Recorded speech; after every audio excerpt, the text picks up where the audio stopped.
C'est moi qui ai eu l'idée de la série, dont je ne me souviens plus en quelle année exactement, mais il y a bien 6 ans, je dirais. J'ai eu cette idée de me dire, voilà, il faudrait écrire sur un bigame bisexuel. C'était vraiment la seule chose que j'avais en tête. J'en ai parlé au co-scénariste du projet qui est Jérôme Larcher. Et lui et moi en avons parlé à Hélène Delal, ici présente. Et j'avais très envie de travailler avec eux parce que je trouvais qu'ils avaient un ton et une manière très fine voilà, de parler de sujets où on avait l'impression vraiment que non seulement il y avait la maîtrise, il y avait le recul, mais quelque chose de particulier. Donc c'est vrai que quand ils sont venus tous les deux en me disant on a cette idée, j'ai dit on y va. Attendez. On est sur le point de dire adieu à nos anciennes villas tout de suite maintenant. Vous êtes sûr? J'ai peur. Ah, imagine les histoires qu'on lui racontera. Quand ta maman s'est fait larguer par sa copine... Ah, déjà, je t'arrête parce que c'est moi qui l'ai largué. Quand ta maman a largué sa copine qui voulait pas de bébé, elle a retrouvé son ami d'enfance qui vivait avec son mec, et ils ont décidé de faire un bébé ensemble. Et ensuite, ton premier papa n'arrivait pas à jouer avec son zizi. Du coup, ton deuxième papa l'a aidé. Et tu es né. Judith a eu un coup de foudre et ça a mis très longtemps à se signer parce qu'elle venait d'arriver, qu'elle pouvait, voilà... Au début même, moi j'ai pensé qu'on ne le ferait pas. Je me souviens, on s'était vu dans un café, elle m'a dit je peux pas le signer, mais voyons-nous. Alors je me dis mais qu'est-ce que ça veut dire? Et en fait j'ai compris après qu'elle n'avait pas la possibilité de signer parce qu'elle avait beaucoup de projets et que ça l'intéressait quand même et qu'elle était en réflexion. Elle était très préoccupée que ce personnage soit pas antipathique. C'était vraiment sa crainte majeure, voilà, de se dire c'est un salaud, il est égoïste, il fait du mal à tout le monde, donc il va y avoir un phénomène de rejet immédiat, voilà, du personnage. Moi, je trouve ça télégénique, l'égoïsme, quand même. Moi, quand j'entends ça, ça me fait un peu tomber de ma chaise par rapport à la... En fait, moi, je suis critique de séries depuis très longtemps, donc je suis vraiment... Je vois les choses...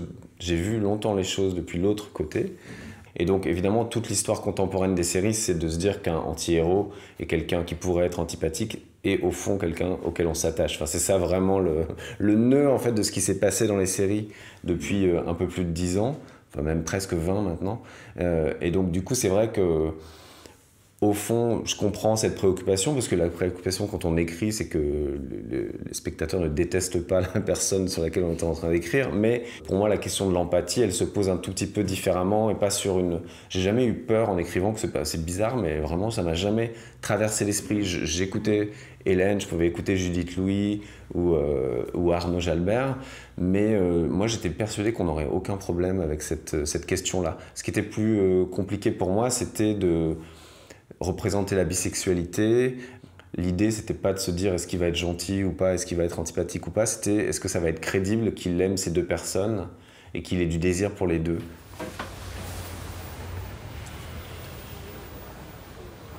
Oh, c'est très beau, ça.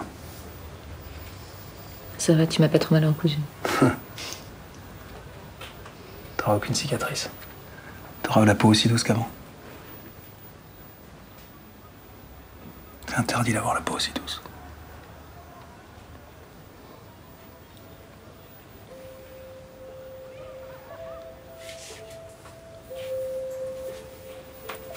Tu te rappelles de mes seins?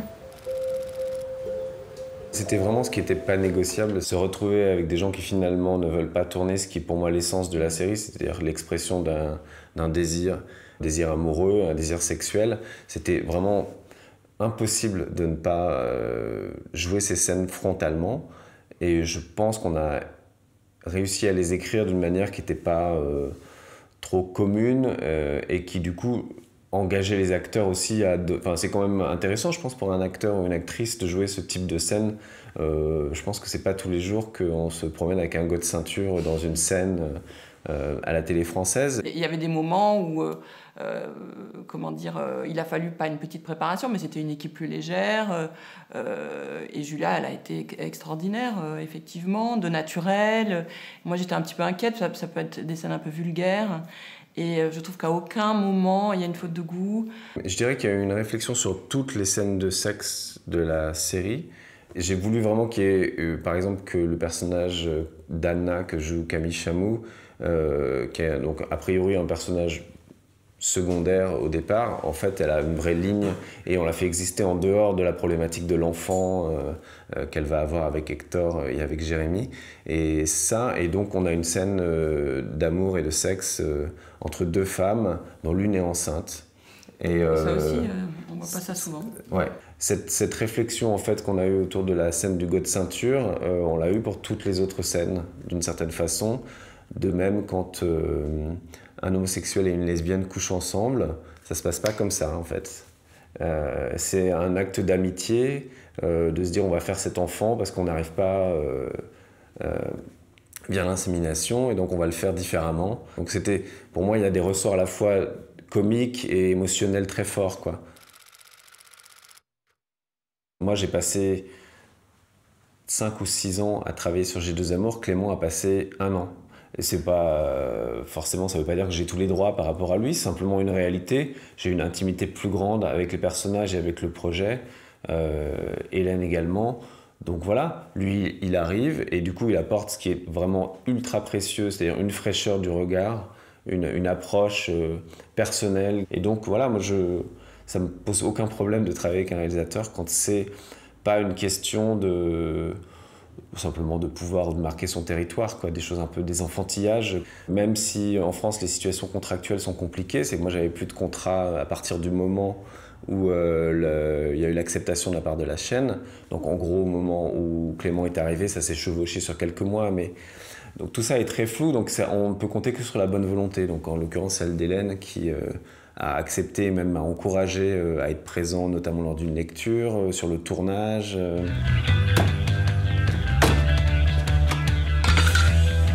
Qu'est-ce que tu fais là?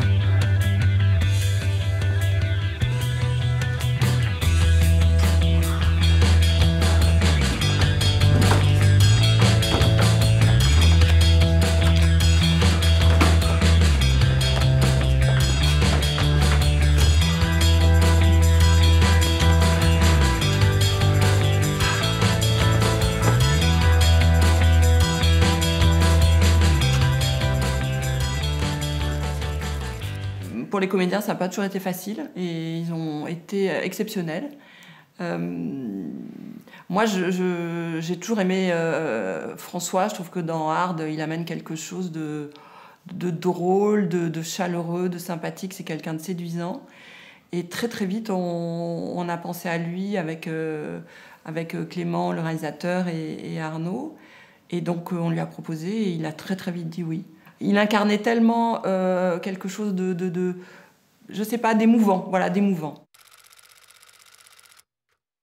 Je pense qu'effectivement, il y aura toutes sortes de réactions, à la fois très accueillantes et à la fois très... Voilà. Ouais, moi, je crois pas que ça va faire trop réagir négativement. Ce qui était très important pour nous dans l'écriture, c'était qu'il n'y ait pas d'antagoniste. C'est-à-dire qu'on n'a pas créé un monde qui est vraiment le monde de la réalité française actuelle. Ça m'importait de produire cette série, non pas pour défendre une cause, mais pour dire qu'il y a des gens beaux partout. Enfin, c'est vraiment, pardon, hein, c'est vraiment con ce que je dis, mais c'est important de le dire et de dire qu'on peut être des bons parents et que ça n'a pas forcément à voir avec la sexualité ou la manière dont on a créé l'enfant. Finalement, j'ai préféré que les personnages vivent dans une sorte de bulle qu'ils ont eux-mêmes créée, qui finalement correspond tout à fait à la réalité d'une certaine partie de la population. Et ça, c'était pour le coup... en ça, c'est extrêmement militant, c'est-à-dire que c'est militant, mais par défaut, presque sans que ça se voie. C'est-à-dire que ça existe, on le représente, et on ne s'en excuse jamais.